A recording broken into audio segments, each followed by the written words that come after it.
Welcome to the Real News Network. I'm Jessica Devereaux in Baltimore. And welcome to this edition of the Ford Report. Now joining us is Glenn Ford. He's the executive editor of the Black Agenda Report, and he's a regular contributor to the Real News. Thanks for joining us, Glenn. Thank you, and Happy New Year. Happy New Year to you, too. So, Glenn, this past weekend, there was a people's grand jury that took place in St. Louis, Missouri. Can you just explain to us what exactly that is and what happened? Yeah, it was a two-day affair on Saturday and Sunday. It was organized by the Uhuru movement and local activists in the St. Louis area. It took place at a location in St. Louis. It was composed of 4 prosecutors and 12 jurors. And the prosecutors and the jurors, of course, were Black folks who came from the local and national Black community.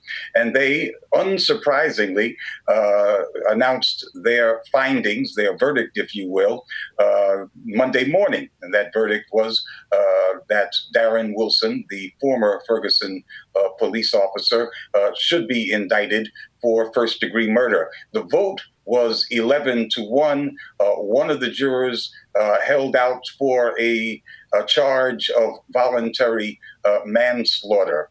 I think that this exercise, this project, is quite valuable and can be replicated in communities across the country. It's quite simple in its approach and elegant. In fact, the people's prosecutors insisted that it was not Darren Wilson alone who was on trial, so to speak, that he didn't act alone, that he was part of an institution that has a long history of abusing Black people.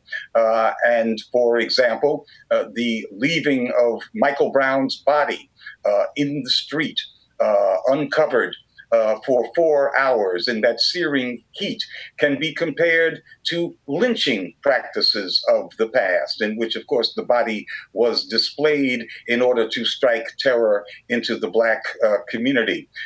And also the guilt, the complicity in this particular crime should be shared by the prosecutor and the rest of the political establishment in St. Louis and the nation at large, because the prosecutor himself, McCullough, turned his grand jury, which was his tool, as all grand juries are the tools of prosecutors, turned it into a vehicle for a whitewash of the police department, but also to defame and criminalize Michael Brown, as the whole system is designed to defame and criminalize Black people. And I think it's quite interesting that we learned recently that one of McCullough's official grand jurors is now suing to be allowed to speak out. And he or she, we don't know the identity of this grand juror because it's against the law for them to go public. That's the reason for the suit, which is being aided by the ACLU. That grand juror says essentially what activists have been saying, that what went on in that grand jury room needs to be unveiled to the public, that it was heavily weighted in favor of the police and against the victim. I think on the political side that these people's grand juries, and it could be expanded to people's boards of inquiries, are great tools for preventing the dissipation and diversion of Black people's and all decent people's righteous anger at the behavior of the police, by allowing these emotions to be diverted into the same institutions that sustain this Black mass incarceration state.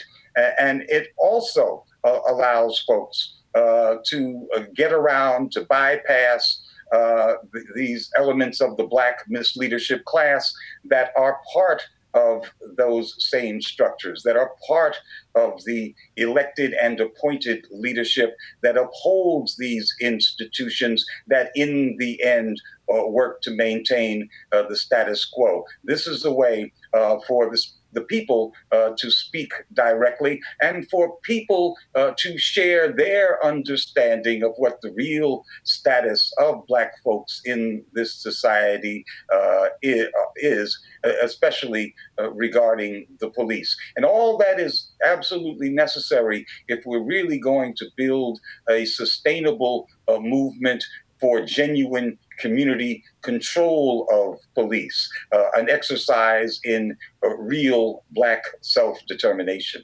Glenn, was any of Michael Brown's family in attendance for this People's Grand Jury? One of Michael Brown's uncles was one of the witnesses. And the beauty of this kind of people's grand jury is that since it examines the entirety of the of evidence of the crime, which is not just some isolated incident. All kinds of folk from the community, experts from outside the community, people who are not considered to be expert outside of the community, but the community trusts their wisdom, can be invited in to give their own testimony as to what they think the situation is regarding the police and how that fits in with a particular crime. So Michael Brown's uncle was there, not just because he was a relative of the victim, but because he's a Black man who has lived in Ferguson and Greater St. Louis all his life and knows a lot about the police of necessity. Glenn, what would you say to critics that might look at something like this and see that it's very symbolic, but it doesn't move us towards action? What would be your response? That's not true. In fact, it moves us towards a further action with the aim of developing real autonomous Black institutions and to dismantle existing institutions. In the end, the dismantling of the Black mass incarceration state. It is the Black mass incarceration state, this regime that criminalizes a whole people, which was put in motion as a national domestic response to the civil rights and Black power movements of the 60s. It is this interlocking network of institutions with the police as the cutting edge of it and the prisons as the warehouse mechanism that leads to Michael Brown's every 28 hours in this country. So setting up these kinds of people's institutions that can be replicated, that's not symbolic. Political education is not symbolic. An organized response to injustice is not symbolic. And tearing down the structures of oppression certainly is not symbolic. That is the goal. All right, Glenn Ford joining us from New Jersey. Thank you so much for being with us. Thank you. And thank you for joining us on the Real News Network.